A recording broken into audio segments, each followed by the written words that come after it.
आज ये अधिकार कैसे मिला हमें, ये रिजर्वेशन कैसे मिला। यहाँ पर हमारे ये जयपाल सिंह मुंडा, टाटिया भील, बिरसा मुंडा, उन लोगों ने लड़ाई ली। मुझे सर्टिफिकेट तो मिल गया, लेकिन वो सर्टिफिकेट कहां से मिला, संविधान से मिला। मुझे रिजर्वेशन तो मिला, लेकिन हमें रिजर्वेशन कहां से मिला, संविधान से मिला। और वो संविधान में कैसे आया, इन महापुरुषों के बलिदान से संविधान में आया है।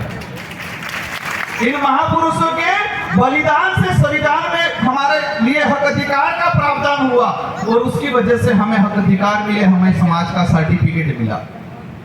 आज इसीलिए हमारे बाप दादा कहते थे, और आज वर्तमान में होता है कि घर के अंदर कोई खाना बनता है तो खाना बनने के बाद परिवार के सदस्य बोलते हैं कि हमारे पूर्वजों को पूजना पड़ेगा पहले, फिर पूछ के खाना पड़ेगा। होता कि नहीं होता है।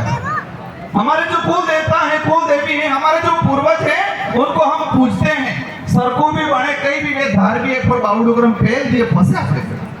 क्यों करते हैं, वो इसलिए करते हैं कि उनकी वजह से हमें हक अधिकार मिले हैं, उनकी वजह से हमारी जमीनें मिली है, क्योंकि बाप दादा अब्जा सगा वाली है, इसलिए हम हमारे पूर्वजों को पूजते हैं।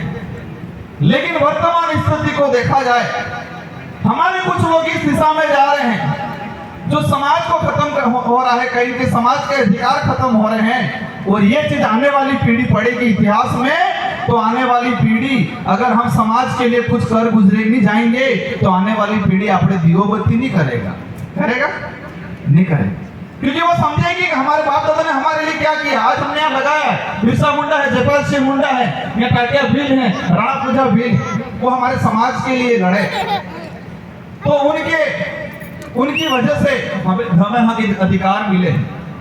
आज देश के अंदर जो स्थिति बनी हुई है, हमारे अभी बात हो रही थी कि आदिवासी समाज विस्थापित हो रहा है, आदिवासी समाज के साथ अन्याय हो रहा है, आदिवासी समाज के हक अधिकार नहीं मिल रहे हैं, आदिवासी समाज के लिए हमें एकजुट होना पड़ेगा, आदिवासी समाज के लिए हमें लड़ना पड़ेगा। देश आजाद हुआ 1947 में, संविधान लागू हुआ 1950 में, आज 73 साल होने आ गए, लेकिन संविधान में जो प्रावधान है, जो हमारे बाप दादा, हमारे पूर्वज लड़ झगड़ के अंदर करा के गए, उनके लिए आज तक हम संघर्ष कर रहे हैं। आज तक वो पूर्ण यही है बाहर। हमारे पूर्व वक्ता ने बताया, हमारे एमपी साहब आए थे, विधायक जी आए थे, कि हमें लड़ना पड़ेगा, ये करना पड़ेगा। आज हमने यहाँ पर एकता दिखा दी, लेकिन मैं चाहता हूँ, हालांकि हमारे वक्ता नहीं रहे, लेकिन उन तक मैसेज पहुंचे कि आदिवासी एकता परिषद के मंच पे हमने एकजुट होने की बात करती है, तो हमें एडवाइजरी काउंसिल के अंदर भी एकजुट होने की बात करनी पड़ेगी। इस मंच पे हमने आदिवासी जो जनप्रतिनिधि है, उनको एकजुट होने की बात तो करके जा रहे हैं, लेकिन हमें जो एडवाइजरी काउंसिल, जनजाति सलाहकार परिषद बनी हुई है प्रत्येक स्टेट में, वहां पर हमारे लीडरों को एकजुट होने की जरूरत है।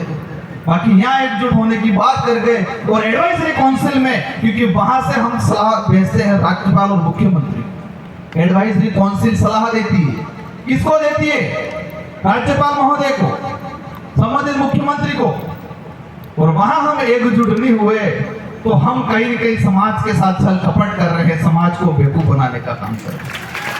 इस मंच से मैं आग्रह करना चाहूंगा, निवेदन करना चाहूंगा सभी जनप्रतिनिधियों से, कि ऐसा अवसर आएगा तो हमें प्रत्येक स्टेट में हमारी जो एडवाइजरी काउंसिल जो बनी हुई है, आदिवासियों के हक अधिकार, आदिवासियों के हक अधिकार की रक्षा करने के लिए, आदिवासियों के लिए संविधान में जो प्रावधान है उसको सुरक्षित करने के लिए, इसके लिए हमें एकजुट होना पड़ेगा।